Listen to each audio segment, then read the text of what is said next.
リンクスタート。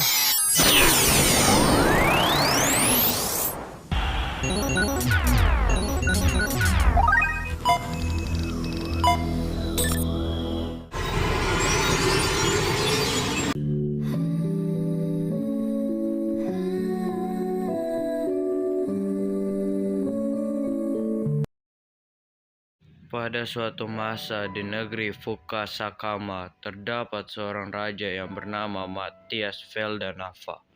Dia dikaruniai anak kembar bernama Shah Peri dan Indra Bangsawan. Setelah mereka beranjak dewasa, kemudian dipilih salah satunya untuk meneruskan tata kerajaan. Raja berkata, bagi siapapun yang menemukan bulu perindu di dalam hutan akan menjadi penerus tata berikutnya. Kedua saudara ini pun setuju untuk pergi ke hutan untuk mencari bulu perindu. Dan mereka pun bergegas pergi ke hutan. Akhirnya pun mereka sampai di sebuah hutan. Kedua bersaudara ini pun melanjutkan perjalanannya. Mereka mencari bulu perindu, tapi tanpa disangka mereka berdua terpisah di dalam hutan. Syaperi pun kebingungan di mana kakaknya. Dia pun memutuskan untuk terus berjalan menerusi hutan. Tapi siapa sangka di sana dia mendengar suara seseorang. Syaperi pun bergegas ke arah suara itu. Ternyata dia menemukan seorang laki-laki yang sedang panik karena ada burung Garuda yang sedang menyerangnya. Tanpa pikir panjang, Syaperi pun mengangkat pedangnya dan mencoba menyerang burung itu. Burung itu pun marah dan langsung mengincar Syaperi. Dengan sergap, Syaperi pun membunuh Garuda itu. Syaperi itu langsung lari ke laki-laki itu dan berkata, "Apa kamu tidak apa-apa?" Laki-laki itu menjawab, "Ya, aku baik-baik saja." Syaperi pun berkata, "Siapa namamu?" Laki-laki itu menjawab, "Namaku Vayne Vulcanite. Aku adalah pangeran." "Lalu, siapa namamu?" Syaperi berkata, "Namaku Syaperi. Aku seorang putri." Vayne berkata, "Di dekat sini ada kerajaanku. Ayo kita ke sana." Syaperi pun berkata, "Aku tidak bisa ikut. Aku harus mencari kakakku." Vayne berkata, "Kalau begitu, begini saja. Kau ikut denganku ke kerajaanku. Aku akan mengarahkan pasukan tingkat elit untuk mencari kakakmu."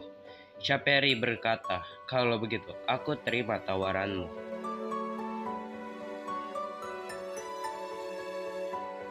Indra Bangsawan pun terus berjalan dengan melihat sekelilingnya. Lalu dia tersadar bahwa Syaperi menghilang. Indra panik lalu berteriak, "Syaperi, kau di mana?"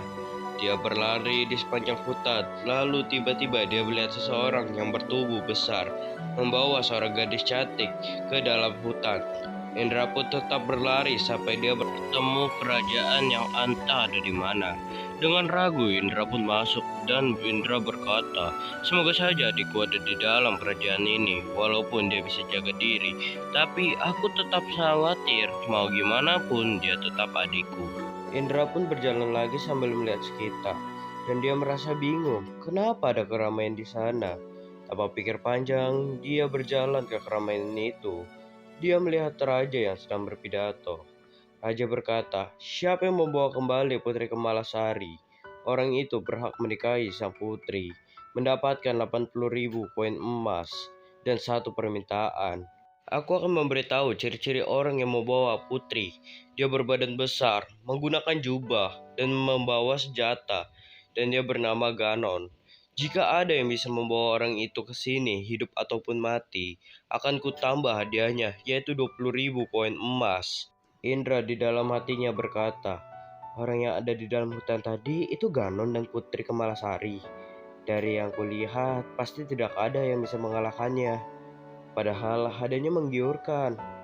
Tunggu dulu." Orang itu berkata, "Hidup ataupun mati. Aku ada ide bagus."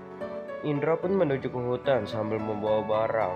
Saat dia sampai di tempat Ganon, Indra melihat putri yang dikurung di dalam kurungan hewan dan melihat Ganon yang sedang tertidur. Indra berpikir, "Aku tidak dapat mengalahkannya. Saat satu melawan satu, bahkan saat tidur saja, dia memegang senjata. Cara paling masuk akal adalah ini." Indra mendatangi putri dan dia berbicara, "Aku akan menyelamatkanmu besok. Apapun yang terjadi, jangan pernah minum air itu." Kata putri, "Aku mengerti. Tapi bagaimana caranya kau akan menyelamatkanku?" Indra berkata, lihat saja nanti. Indra langsung menaruh sebuah racun ke dalam minuman Ganon pada malam harinya. Besok paginya Indra melihat Ganon yang sedang minum air tersebut, dan dia pun terjatuh. Dengan sergap, Indra membebaskan Putri dan mengajak Putri kembali ke istana, sambil membawa Ganon yang sudah tidak bernyawa ke hadapan sang raja. Akhirnya mereka berdua pun sampai di istana. Mereka langsung menghadap ke raja. Raja pun berkata, "Aku senang putriku baik-baik saja. Sesuai janjiku, aku akan memberimu 100.000 koin emas, satu permintaan, dan mengizinkanmu menikah dengan putriku." Indra pun menjawab, "Kalau begitu, aku akan menerima 100.000 koin emas. Lalu permintaanku adalah 2 buah buluh perindu, dan aku bersedia menikahi putri Anda." Raja pun menjawab, "Kalau begitu permintaanmu sudah diputuskan." 5 hari berlalu. Indra dan Kemalasari sedang berjalan-jalan di sekitar kerajaan. Tanpa disengaja, Indra dan Syahperi bertemu. Indra langsung berkata, "Bagaimana kabarmu?" Syahperi menjawab, "Aku baik-baik saja. Kalau kakak sendiri, baik-baik saja kan?" Indra menjawab, "Ya, kakak sehat. Karena kita telah bertemu di sini, ayo kita kembali ke kerajaan kita." Syahperi menjawab, "Boleh saja." Indra berkata, "Sebelum itu, dia siapa?" Syahperi menjawab, "Dia itu adalah pacarku. Kalau yang di belakang kakak siapa?" Indra menjawab, "Dia adalah putri kerajaan ini, dan dia adalah tunangan kakak." Syahperi berkata, "Oh, selamat ya kak." Indra berkata, "Ayo kembali ke kerajaan. Aku juga udah ada bulu perindunya." Syahperi menjawab, "Ayo." Akhirnya mereka berempat pun sampai di kerajaan Fukasakama. Mereka berempat pun langsung menemui sang raja.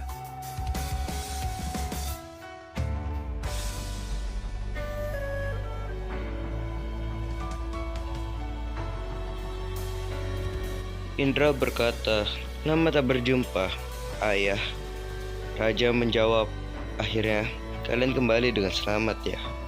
Indra menjawab, "Ya, kita berdua kembali dengan selamat dengan membawa buluh perindu dan calon pasangan kami." Raja pun menjawab, "Ternyata begitu. Jujur saja, ayah tidak paham situasinya bagaimana. Tapi kejarlah kebahagiaan kalian berempat.